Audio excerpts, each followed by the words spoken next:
Zero har qanday sharoitda va har qanday vaziyatga teran aql bilan yondashish, intellektual salohiyatdan samarali foydalanish davr talabidir.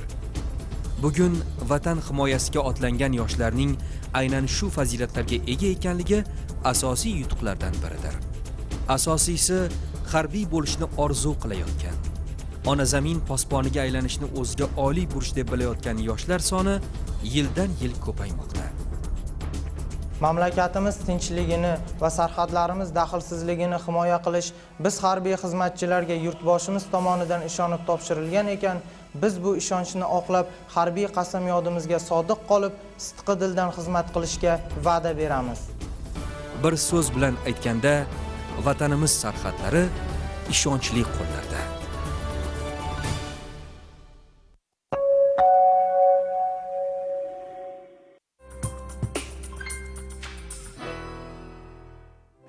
Siz Salom Toshkent dasturini tomosha qilyapsiz. Bugungi mo'ljallagan ishlaringizning barchasi xayrli yakun topishini tilagan holda rang-barang sahifalar taqdimotida davom etamiz.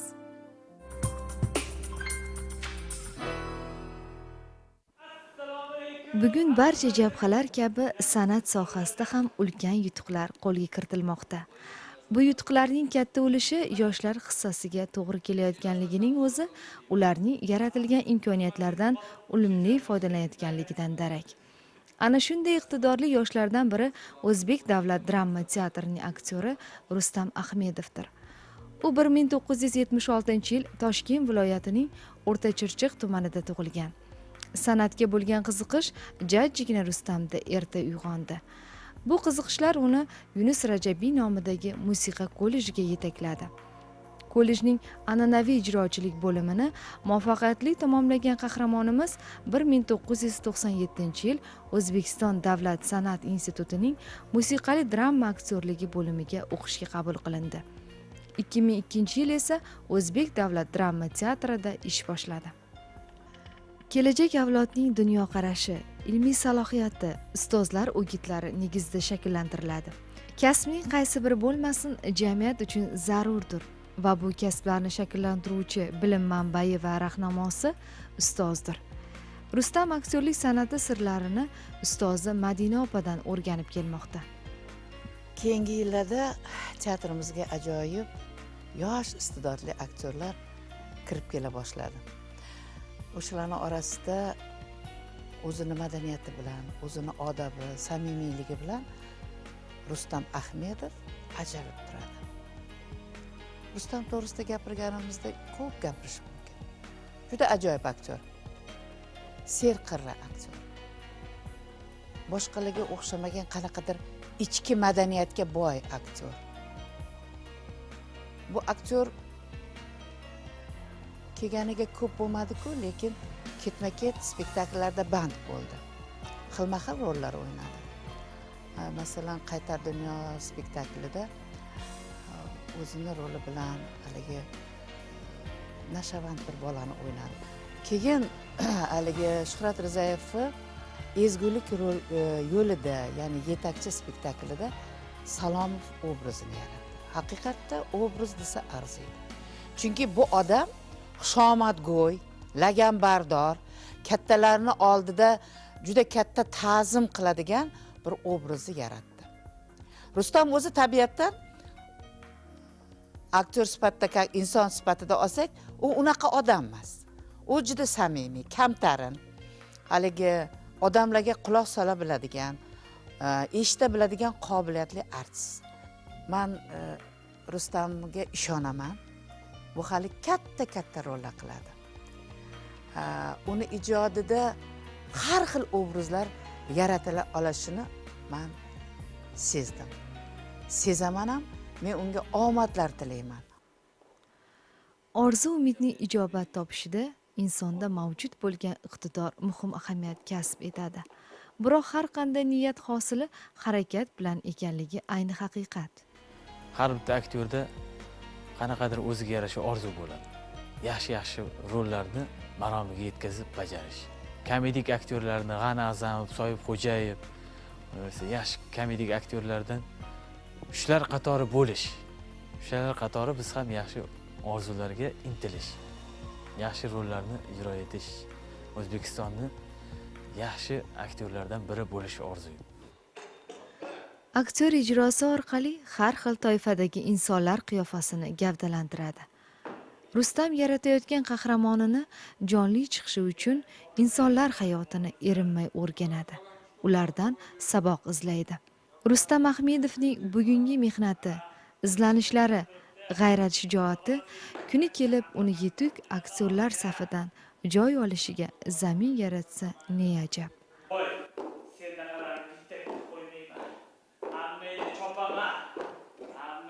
Sanjar, to'g'ri.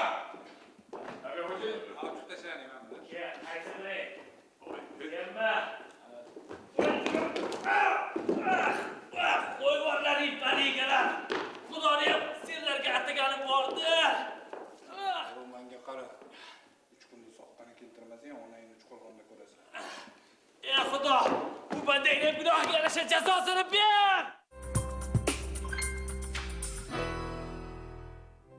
Kuzgi ne'matlardan behini barchamiz yaxshi bilamiz, biroq undagi foydali xususiyatlar haqida hammamiz ham ma'lumotga egamiz deb ayta olmaymiz. Aniqlanishicha, behi mevasi tarkibida 12% gacha qand, 5% gacha organik kislotalar, efir moylari, pektin va oshlovchi moddalar, temir, mis, kalsiy tuzlari bor ekan. Shuningdek, behi urug'i tarkibida 20% gacha glykozid, 8% dan ziyodroq moy, bo'yoq moddalari mavjud. Ushbu ma'lumot bilan endi navbatni tabiat ne'matlari sahifasiga beramiz.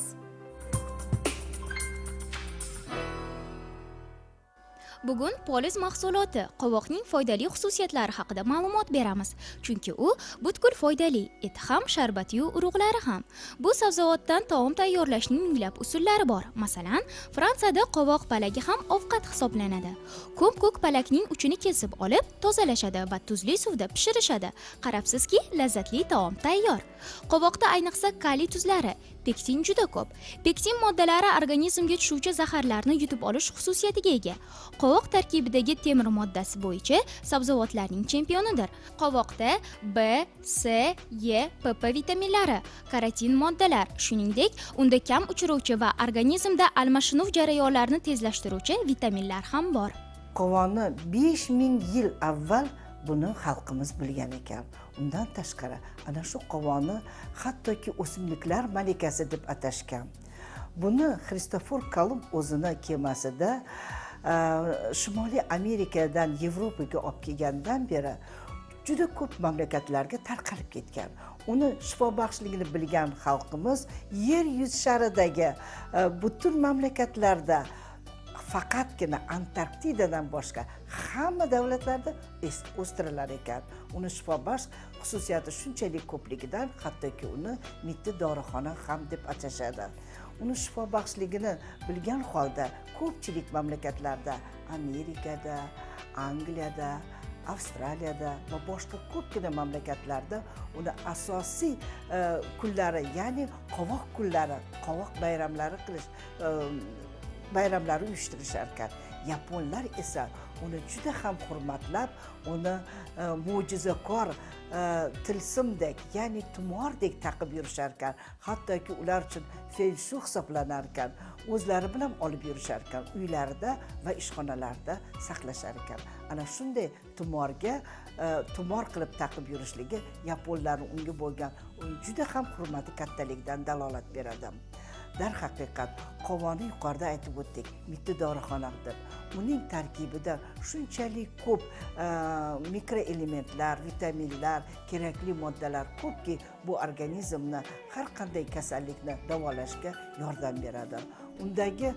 Unda qand miqdori hamda oqsillar, glyukoza, ayniqsa undagi ko'p askorbin kislota, C vitamini, PP vitamini, B1, B2, B6 vitaminlari juda ko'p miqdorda bo'lgani uchun yuqorida aytganimizdek uni o'simliklar malikasi deb ataladi.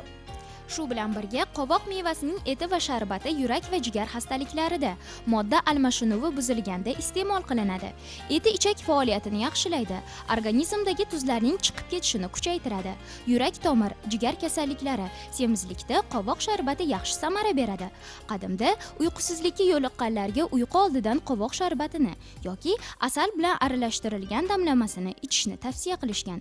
Ushbu ma'lumotlardan so'ng qovoqni xushlamaydiganlarda ham unga nisbatan mehr uyg'ongan bo'lsa ajabmas.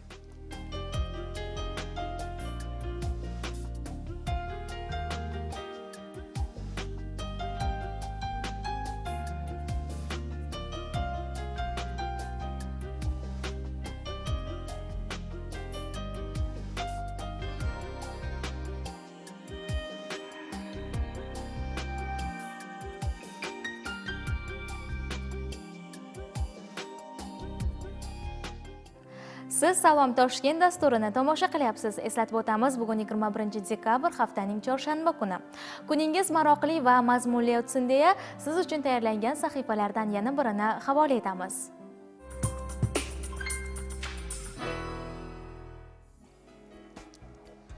O'zbekistonning zamonaviy tasviriy san'atida rassom Rahim Ahmedovning alohida o'rni bor. Zotan taniqli musavvirning har bir asarida tabiatning go'zal manzaralari, inson his-tuyg'ulari eng baland pardalarda kuylanganki, tomoshabin beixtiyor ana shu ranglar ohangida selday oqadi. O'zbekiston tasviriy san'at galereyasida O'zbekiston xalq rassomi Rahim Ahmedov tavalludining 90 yilligiga bag'ishlab tashkil etilgan ko'rgazmadan ijodkorning eng sara ijodiy ishlari o'rin oldi.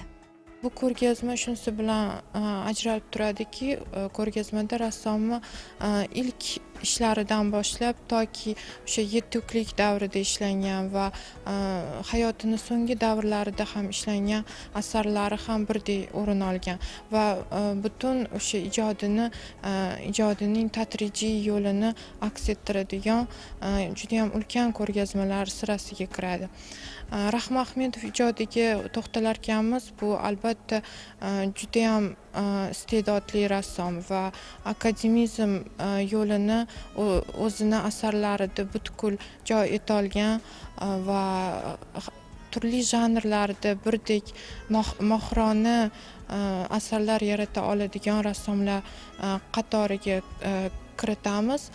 Bu rassomni asarlarida haqiqiy hayot o'z aksini topadi. Bu xoh portret janrida bo'lsin, xoh manzara yoki bo'lmasam natyurmort janrlari bo'lsin, unda ijodkorning samimiy his-tuyg'ulari, uni pok qalbi yaqqol namoyon etib turadi.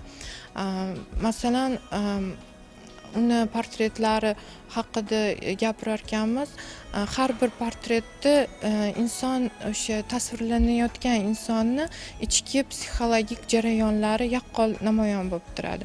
Aynan shunisi bilan ham Rahim Ahmedov yetuk portretist, mahoratli rassomlarning eng cho'qqisida turadi desam aslo adashmagan bo'laman. Rassomning har bir portretida qahramon dardiga hamdardlik sezilib turadi. Qolaversa, ijodkor asarlarida milliylik ufurib turadi. Mazkur ko'rgazma bunga dalildir. Bu asarlarda o'zbekona qadriyatlarimiz, mehnatkash odamlarimiz hayoti aks etgan. Beg'ubor, sho'x-shodon bolalar portreti, onalik xayollari asarlarida musavvirning xalqimiz turmush tarzini sinchiklab o'rgangani, dunyoning boshqa yerida uchramaydigan o'zbekona fayzni jonli tasvirlay olganini his etasiz. Realizm yo'nalishidagi portretlar ko'p ekan. Kitobda ko'rgan, misol uchun bizga tanish bo'lgan Hamid Olimjon, misol uchun ko'p taniqli odamlarning portretlariga duch keldim. Ularni real ko'rish, portretlarni men uchun juda ham zavqli bo'ldi. Tomosha qilish ularni moziga sayohatdek bo'ldi. Natyurmort janrida ishlangan asarlari ham juda ham ko'p ekan. Manzara janrida, ular ham shu realizm yo'nalishida ishlangan. Juda ham betakror, rang-barang asarlar. Ko'rgazmadan o'rin olgan natyurmortlar, manzara portretlarining har biri Rahim Ahmedov ijodining o'ziga xosligini ifodalaydi. Rassom ijodi haqida ko'plab qiziqarli ma'lumotlarni keltirish mumkin. Deyarli barcha yirik ko'rgazmalar, xorijdagi ko'zga ko'ringan ekspozitsiyalar va shaxsiy to'plamlarda rassom asarlarining namoyish etilgani ham ijodkorning yuksak mahorati va iste'dodidan darak beradi. Mazkur ko'rgazma orqali har bir san'at ixlosmandining ana shunday xulosaga kelishiga shubha yo'q. Xalqimizning qadimiy boy ma'naviy merosi va qadriyatlarini asrab-avaylash, ularni kelajak avlodlarga yetkazish borasida amalga oshirilayotgan ishlar bugun o'z natijasini berib, endilikda yoshlarimiz orasidan kuchli iqtidor egalari yetishib chiqmoqda. Ana shunday yoshlardan biri Berdax nomidagi Qoraqalpog'iston davlat universiteti talabasi Salomat Ayapov bugun studiyamiz mehmoni. Ma'lumot o'rnida aytamiz, u yaqinda el ardog'idagi san'atkor Otajon Xudoyshukurov xotirasiga bag'ishlab, san'atkorlar o'rtasida o'tkazilgan Nafosat Bo'stoni Manim Respublika ko'rik-tanlovida birinchi o'ringa sazovor bo'ldi. Avvalo salomat, xush kelibsiz. Rahmat, assalomu alaykum. Dastlab Nafosat Bo'stoni Manim ko'rik-tanlovi haqida gaplashsak, u qanday o'tdi? Bu Nafosat Bo'stoni Manim ko'rik-tanlovi juda bir yaxshi bo'lib o'tdi, Yeliqala tumanida. Bu ko'rik-tanlovga birinchi marta qatnashdim men. Bu ko'rik-tanlovga respublikamiz har viloyatlardan qatnashuvchilar keldi. Har qatnashuvchilar o'zlarining talantlarini ko'rsatdi. Milliychiligini ko'rsatdi. So'qatar men de o'z milliychiligimni ko'rsatib qatnashganman. Bunda milliychiligimni Qoraqalpoq dastonlaridan aytib qatnashganman. Siz baxshichilik yo'nalishida ijod qilasiz, uning o'ziga xosligi nimada? Bu baxshichilik san'atga qiziqishim, bu baxshichilik san'ati boshqa san'at nelerine qaraganda boshqacha. Buni bizlar Qoraqalpoqda jirovchilik deydi, jirov. Bunda bizlar jirovchilikda jirlab aytamiz. Baxshi bizlarda baxshida bor. Baxshida bular aşıq davusbilan aytsa, bizlar jirovlar jabiq davusbilan aytamiz. Bu boshqa san'atlardan bir umuman ayrilib turadi-da bu. Bizlar dastanlar aytamiz bunda jirovchilikda. Dastanlarda aytganda biz batırlıqda ta'riflaymiz. Masalan, Qoraqalpoqda bor batırlıq dastanlari, Yedige dastanlari, Qoblan dastanlari, batır adamlar dastanlarini aytamiz batırlıq. Qo'lingizdagi cholg'u asbobi juda ham ajoyib ekan, u nimadan yasalgan? Bu qobuz asbobi negizi afsonada aytilgan bo'yicha shidi yoki tut terekning ag'ashidan jasalgan bo'lu kerak. Bu biroq qaraman ag'ashidan jasalgan. Buning nesini bu tarlari atning qilinan bo'ladi. Atning qilinan. Bu terisi tuyoning mo'yinin şax terisinden bo'ladi. Bu tuyek suv qabaqdan olingan bo'ladi. Solay jasaladi. Shu o'rinda o'zingiz yoqtirgan birorta kuyni chalib bersangiz? Endi men hozir aytib beradigan qo'shig'im, жаңа aytganimizday jirovchilik dastanlardan aytadi. Bu men batırlıq dastandan, Qoraqalpoq dastanlari bo'lgan, dastani bo'lgan Yedige dastanidan aytib berajaqman. Marhamat.